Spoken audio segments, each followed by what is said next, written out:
Anies gelar acara penyerahan dana parpol dapat sindiran keras dari Ketua DPRD DKI. Ditulis oleh tim redaksi jurnal dari berbagai sumber. Dan saya sampaikan pada seluruh aparat, tidak usah defensif, ini uang rakyat.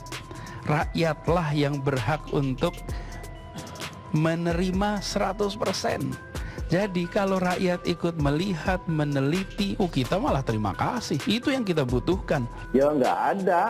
Oh, rapatnya terbuka. Oke. Rapat itu terbuka, ada rekamannya, ada CCTV-nya semua, kata per kata semua direkam, tidak ada lobby. Tetapi kalau sebelum rapat ada lobby, saya nggak tahu. Sebelum rapat ada lobby, saya nggak tahu.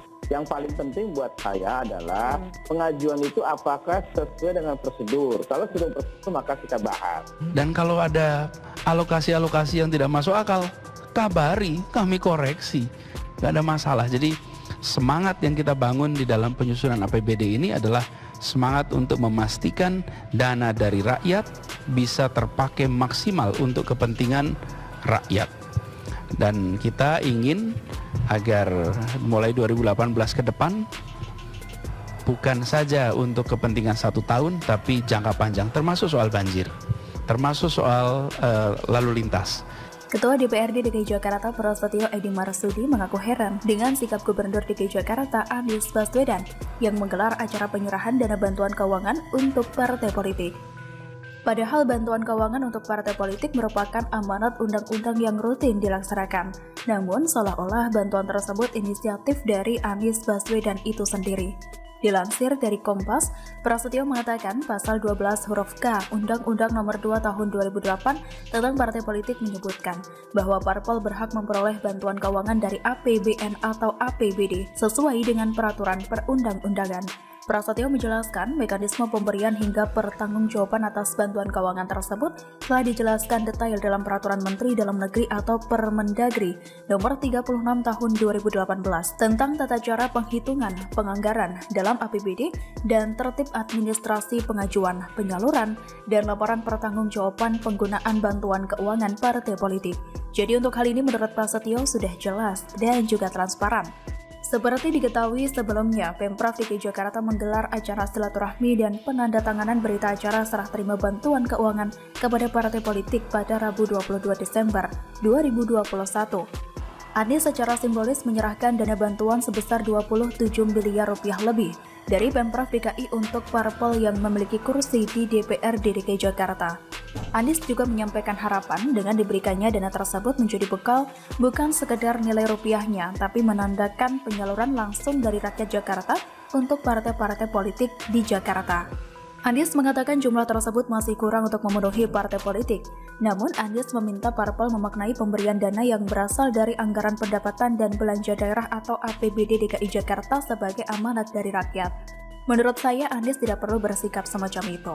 Bagi saya, ini adalah sebuah kemunafikan, di mana dalam pemberian dana parpol tidak perlu disampaikan dengan sebegitunya. Padahal kinerja Anies untuk rakyat sejauh ia memimpin di DKI Jakarta tidak pernah ada yang selesai. Semuanya amburadul.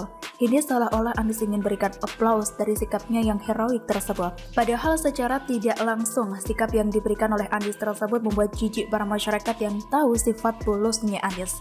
Politik identitas ala Anies telah mencapai keindonesiaan dan kemanusiaan kita. Politik identitas membahayakan Indonesia yang majemuk sebab politik identitas adalah upaya untuk mencapai kekuasaan melalui panggung politik. Pencitraan Anies semacam ini sudah sering kita temui dan kebaca bahwa ini tidak untuk partai politik, namun untuk Anies seorang, untuk mendongkrak citranya dalam ranah politik. Politik pencitraan pada tujuan dasarnya adalah untuk mendapatkan kesan dan juga pesan dari para calon pemilih maupun pendukung. Pencitraan juga membentuk persepsi publik tergantung dengan pengalaman buruk maupun yang baik. Politik pencitraan juga dianggap berhasil apabila dalam perjalanannya dapat memuaskan hati masyarakat. Sudah menjadi rahasia umum bahwa politik pencitraan yang berkembang di Indonesia berjalan beriringan dengan perkembangan demokrasi di Indonesia. Lebih lanjut, politik pencitraan bisa sebagai retorika, gaya komunikasi politik propaganda, dan bahkan sebagai bagian dari keuntungan politik bagi diri sendiri serta partai dan kelompok. Pencitraan yang dilakukan Anies adalah manuver politik untuk mendapatkan simpati sebesar-besarnya agar menjadi perhatian di beberapa kalangan masyarakat dan juga partai politik. Dengan sibuknya untuk menyiapkan diri sebagai kandidat kepala negara, Anies lupa dengan tugas pokoknya sebagai kepala daerah. Namun sayangnya berkibarnya nama Anies di sejumlah lembaga survei tidak berbanding lurus dengan kinerja dia sebagai gubernur. Pencitraan politik Anies yang memang kebelet untuk menaikkan citra diri sudah banyak terlihat. Dalam pandangan saya, disinilah beberapa elit partai maupun non-partai berlomba-lomba untuk menarik simpati publik untuk pemilu 2024 nanti. Mereka sudah membuka panggung politik untuk mendapatkan dukungan dari masyarakat. Sangat disayangkan, masih banyak pemilih di Indonesia hanya melihat profil sang tokoh.